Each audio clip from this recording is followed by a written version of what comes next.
G'day fellas and maybe ladies, it's Twig from AllReasonNoLogic and I have Praedyth and Tank Tom with me for a replay of a 3 vs 3 team game. This replay is one of the submissions from our Discord replays channel. If you'd like to submit a replay of your own, join the Discord, link in the description below, and submit it there.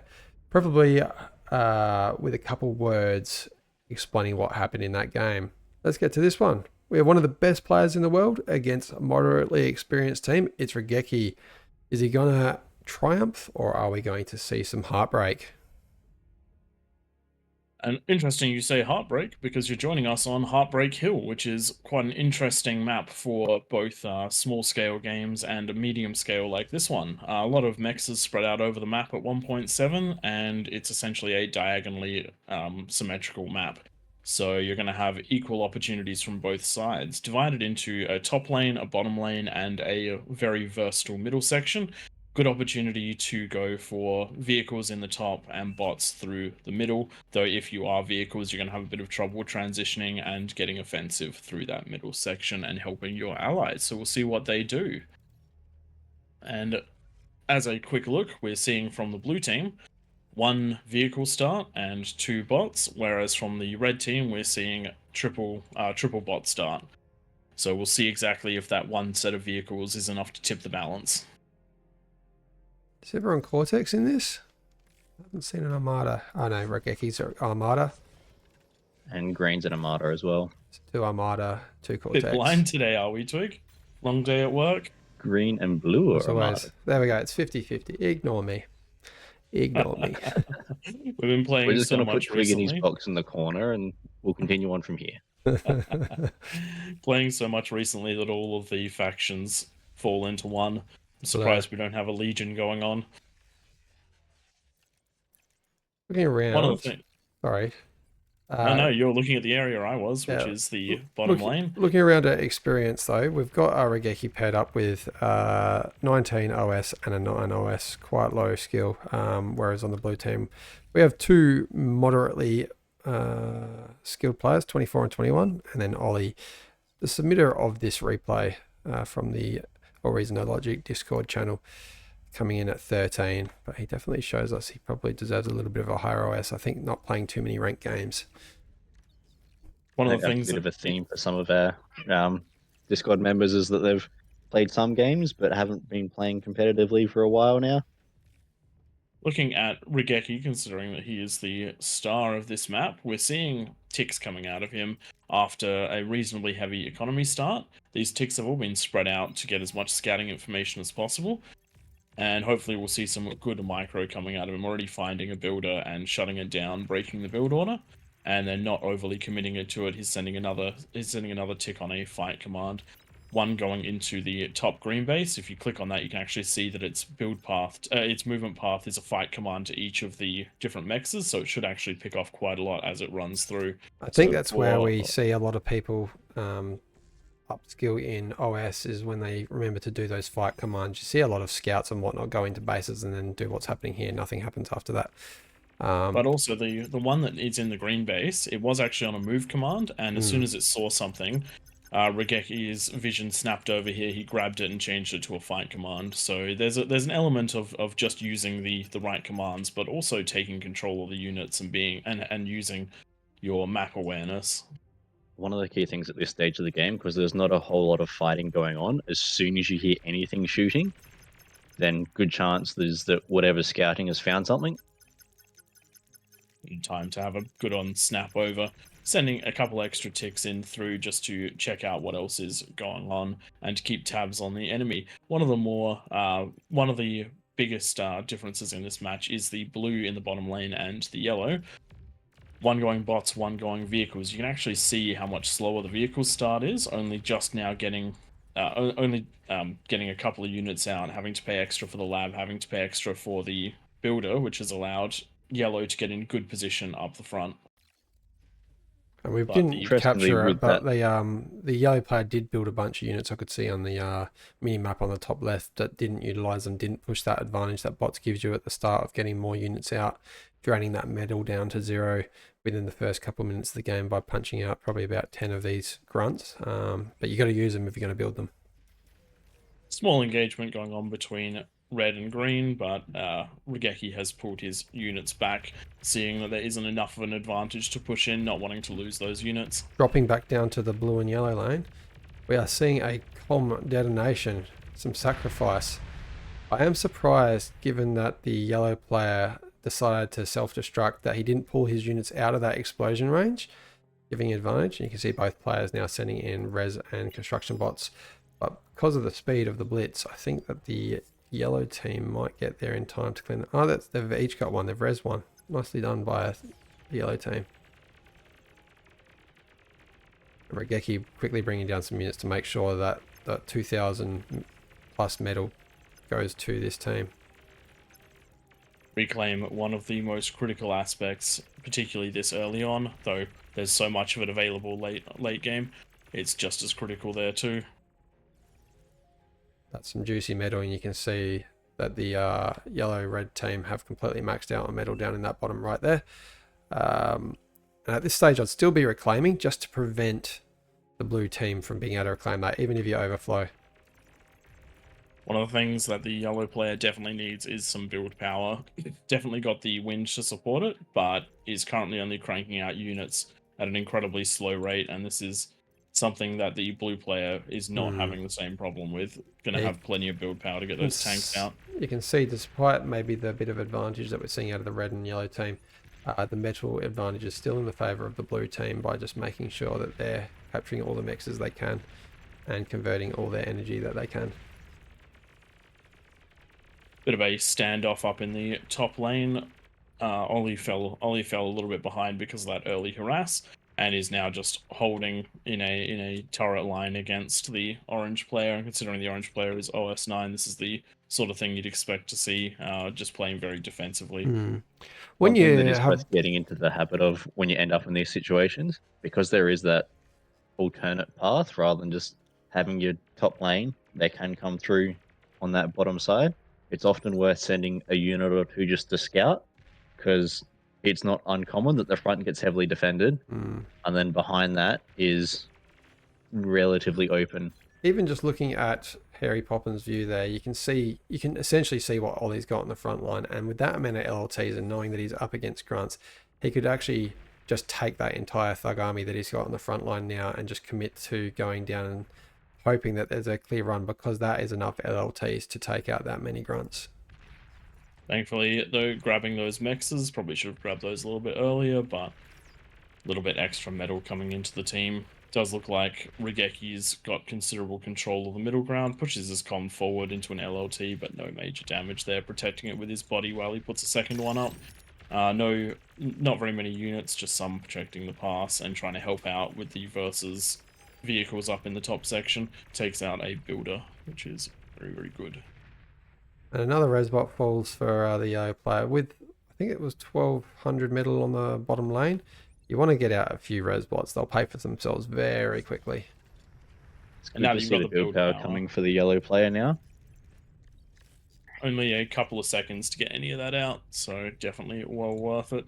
So zooming out, you can just really see the experience here out of the red player, just how many wind farms they've got up there.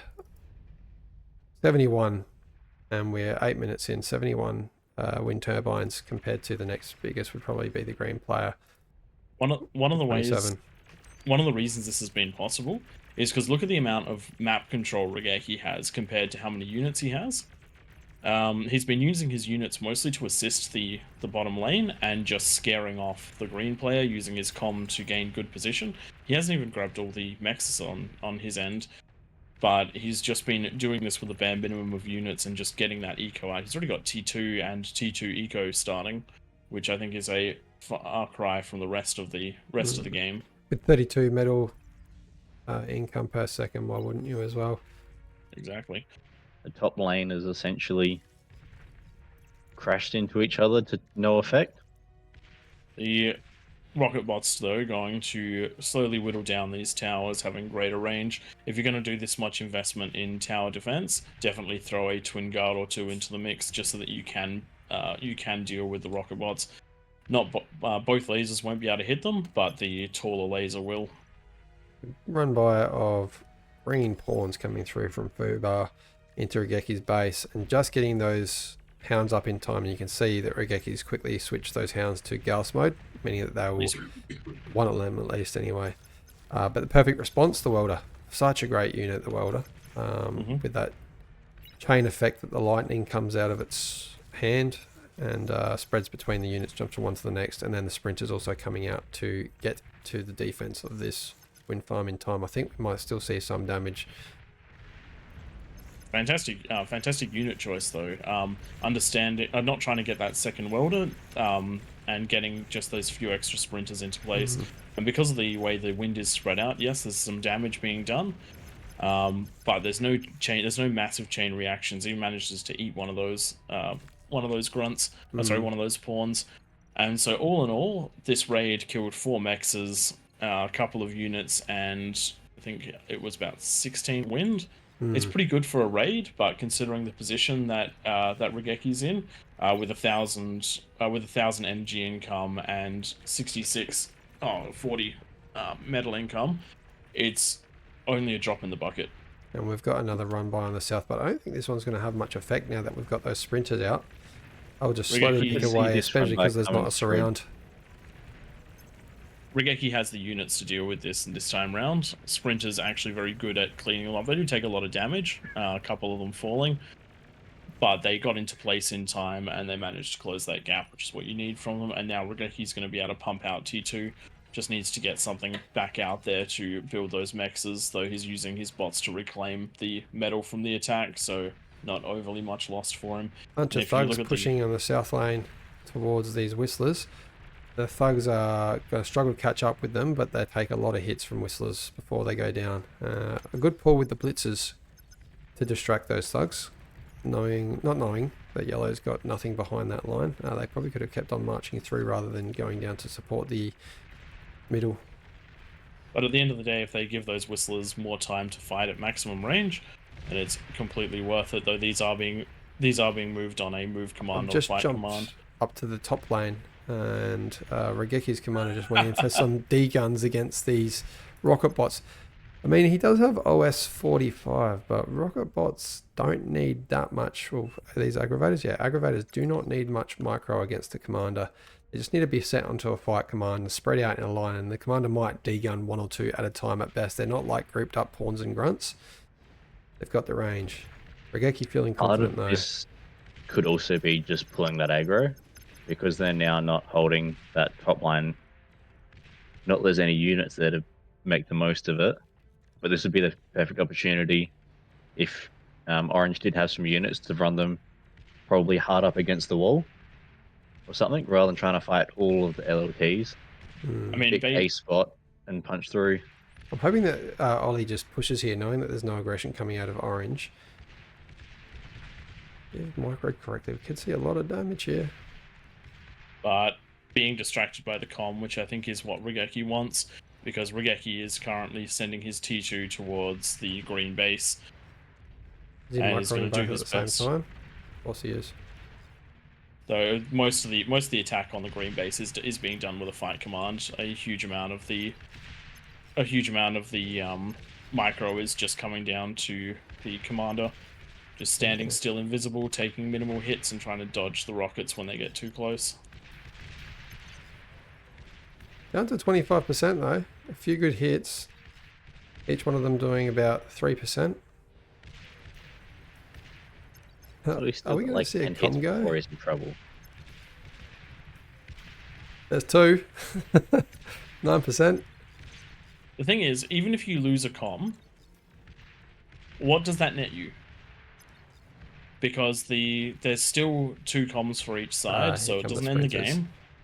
And Regeki's managed to stop the fall of Orange and Orange's defenses just by running his commander out. Even if he loses the comm, unless the reclaim goes to the green team, I don't think it matters, because Regeki's getting what he wants on the green side, at least up until this pawn attack.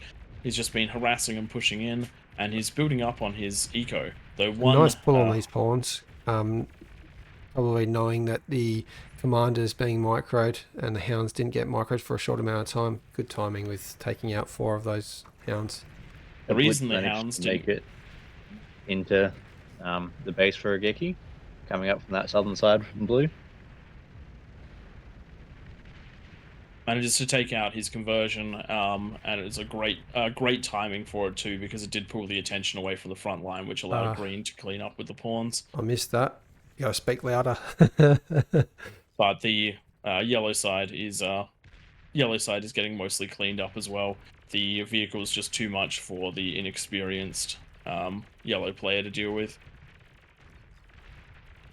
It's surprising because a lot of the powerful vehicle units weren't even brought to bear on this one. The Shell Shocker and the Janus being the stars of the show for blue never actually rocked up. You can really see here, like, you gotta, when you've got such a good advantage in the back line, you gotta pull all your units. You can't not micro them. I know you're going back to your base to do a little bit of eco, but if you're not microing another army somewhere, you should really focus on what units are doing the damage and put them in the right position. You saw how much damage those blitz just took just by being next to the explosion of the lab, and just one thug and one aggravator are managing to really whittle this army down to almost nothing.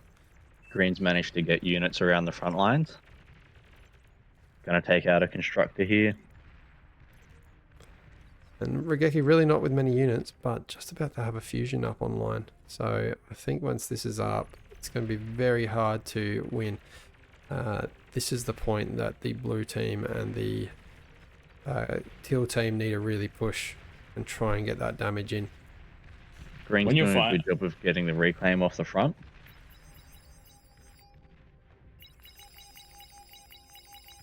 Ton of pings. Just a couple. Just one hound. And it looks like there's a huge response being pulled back to deal with that.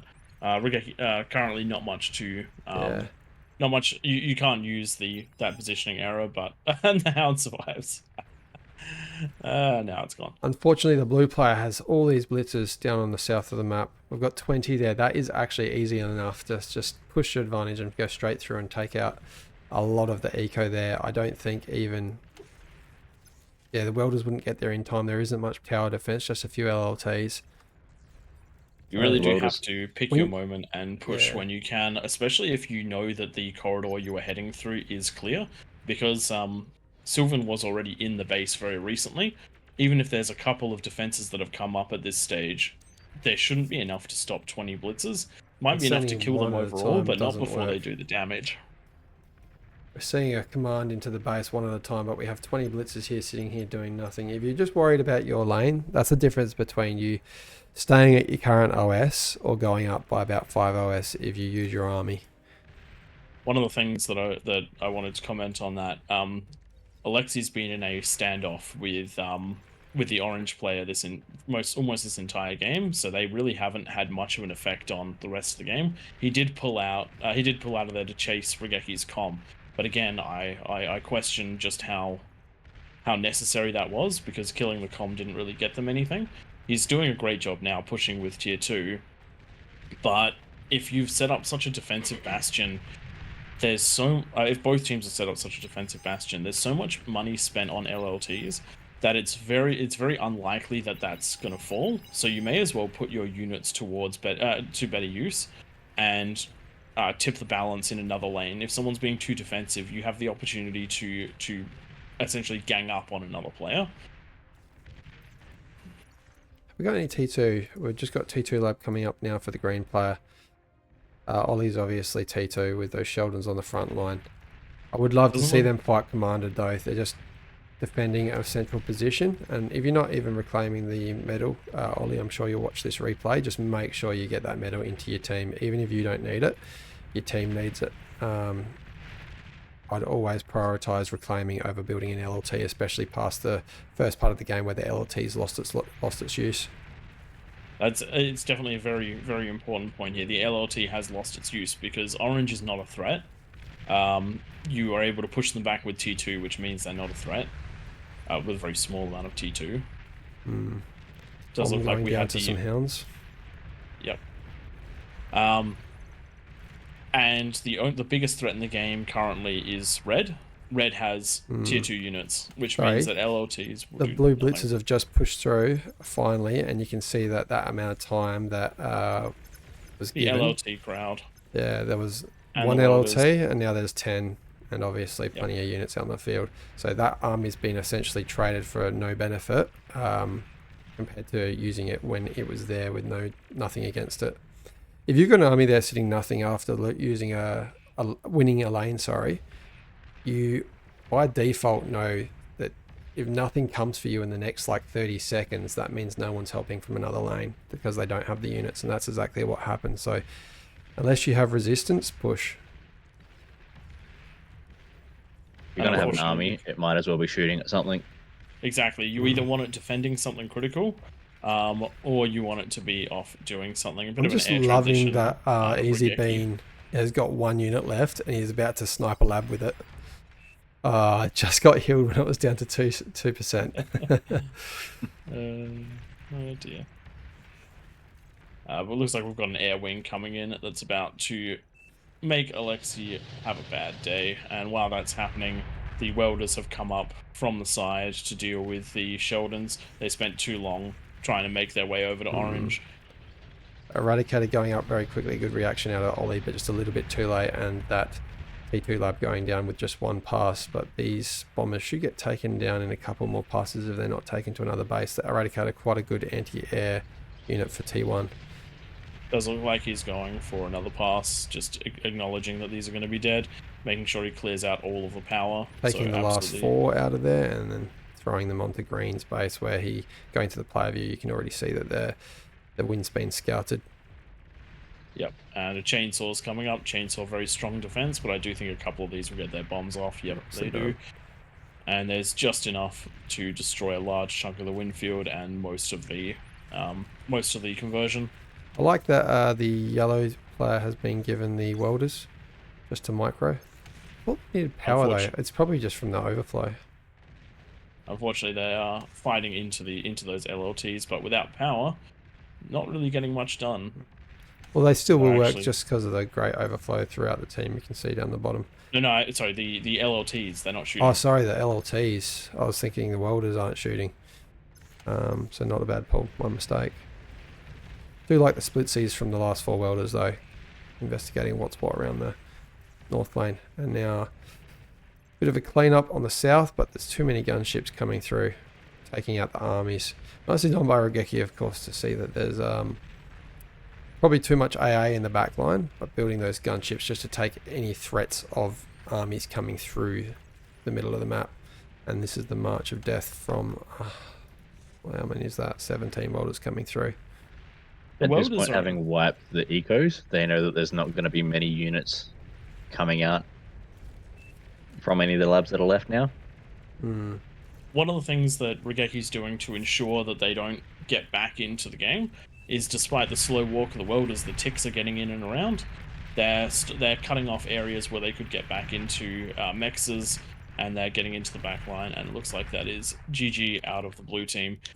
So this one was definitely a win for Regeki. He managed to essentially 3v1 with some distractions in the 1v3 with some distractions in the early sections. If we look at the graphs, you can see from the metal production just how far he catapulted himself by going very unit averse at the beginning.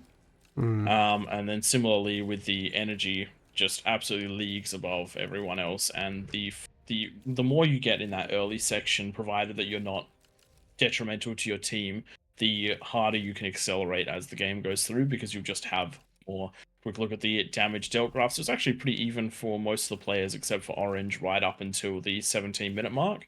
But then Regeki really did jump forward as he took his foot off of the eco accelerator and started playing with his units. Yeah. Thank you to Ollie XYZ for the submission of the replay. Make sure you get those replays in there. Join our Discord. Also hit the like and subscribe below. We really enjoy when you do that. And thanks to the players that partook in this game. Some lessons to be learnt there is just use those armies when you've got them, when you've won your positions, and keep pushing that advantage. Thanks everyone for watching. We'll catch you next time. See ya.